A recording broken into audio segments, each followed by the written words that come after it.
Hey guys, what's up? This is Diego here at Cinemageddon Reviews.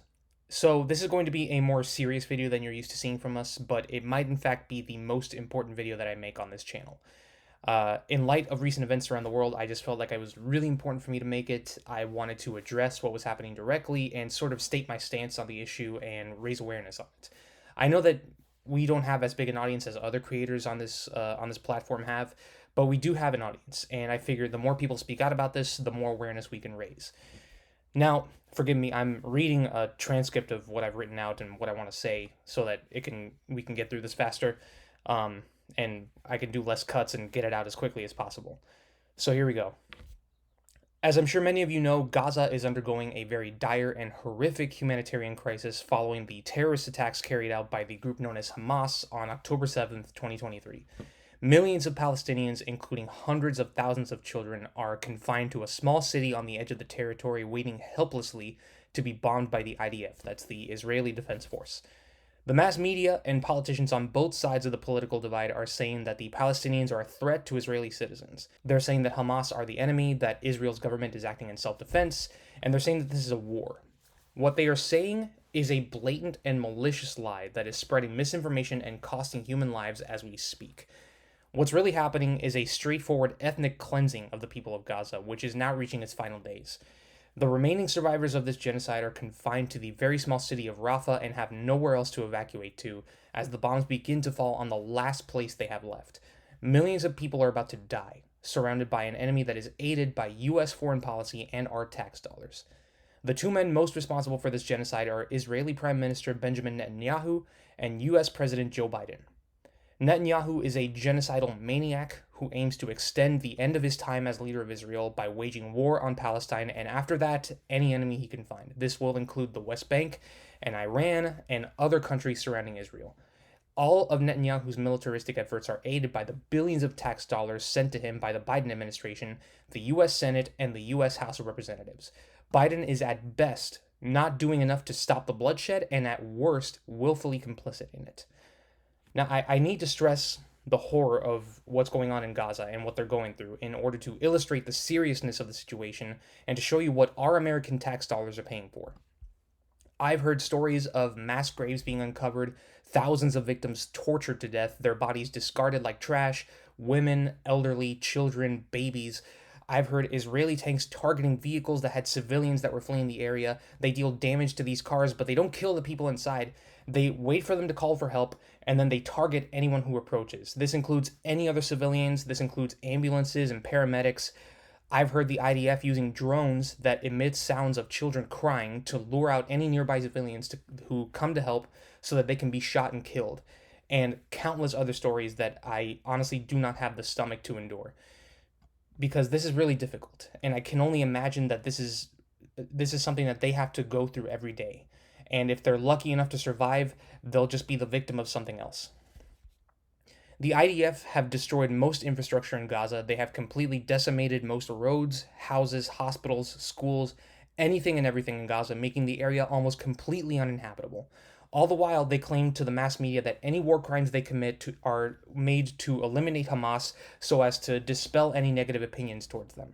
So, to put it plainly, the IDF are turning Gaza into a graveyard in the most horrific sense I can stress, and time is running out to do something about it. The US government is guilty of the direct funding and munition supply of Netanyahu's war crimes. They send billions of dollars in military aid toward a Zionist genocidal regime.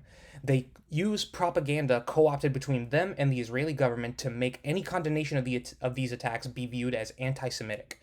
The phrases "Free Palestine" and "From the river to the sea, Palestine will be free" are now, as officially declared by US congressional law, anti Semitic.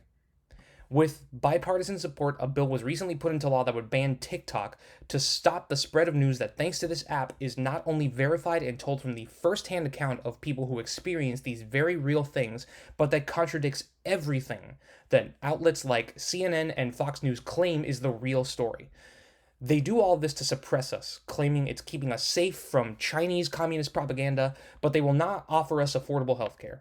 They won't lower the price of milk or baby formula or insulin or the cost of a house. They won't do anything to reduce police corruption in poor neighborhoods. They won't pass laws that protect the rights and basic medical needs of their citizens. In short, the US government does not represent its people, and historically speaking, they probably never have. I know that this is a very desperate situation.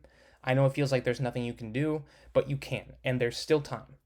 So, I need to address this. Why am I speaking out now? Why haven't I made this video earlier? Well, I have spoken out in threads replies, in TikTok comment sections, in Facebook comments. Insignificant compared to what I'm doing right now. But to be honest, I haven't made a video on this because I didn't think that it would matter. I didn't think that people would pay attention. I didn't think anyone would listen to the truth or believe me if they did listen. This is a big app. Millions, millions, and millions of videos are uploaded to this app every day. And a lot of them, I haven't really seen anybody on my recommended page talking about what's going on in Gaza. Most of the news that I see is on TikTok, which is the one app that the US government is trying to suppress. They are not trying to suppress Facebook or Instagram or any other app that you don't see news about Palestine. To be honest, I also thought that since I make YouTube videos where I pretend to be two different people, where I talk about Spider-Man and whatever unwatchable crap gets put on Netflix, that people wouldn't really take me seriously. I thought I was too small and too insignificant a piece in the puzzle and that nobody would notice if I wasn't there. But I was stupid for thinking that. And I was complicit because none of that changes the fact that at the end of the day, I didn't speak out. And if you don't speak out, so are you. Now you think that because you have only 200 or 20 followers or just your parents following you on social media that it won't make a difference. But it will. Not all by yourself. I mean, you're not going to lead the movement, so to speak, but as a collective, you will. You and your friends can make a bigger difference than just you by yourself. Believe it or not, you do have more power than you think. Because if you speak out and someone else watches your video or reads your comment, it encourages them to look deeper, to get informed and find out what's really going on. And that someone will talk to their friends and their family, and word will spread, and you'll have done a good thing right there, just by yourself. And when that person talks to their friends, all their friends will get informed, and they'll spread the word to their friends, and so on and so on. Look, the US government is trying to get rid of TikTok because they thought that they could suppress us. But you watching this video is the result of me watching TikTok videos and reading news articles and getting informed on my own terms thanks to word of mouth. And that's very important for times like this, at times when Gaza and places like it need our help. And as long as you don't look away, and as long as you tell someone about this, we're winning the fight. So, to wrap this video up, I've linked a few places where you can donate money to families trying to escape Gaza. Any amount helps. If you have $20, you can donate $20. If you have 50 cents, you can donate 50 cents.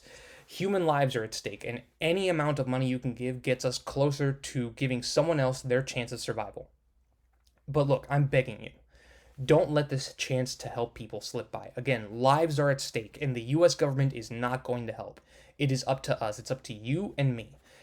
Share this video, show it to friends, and get the word out as far and wide as you can. I encourage any friends of mine and Sebastian and any colleagues of this channel to do the same.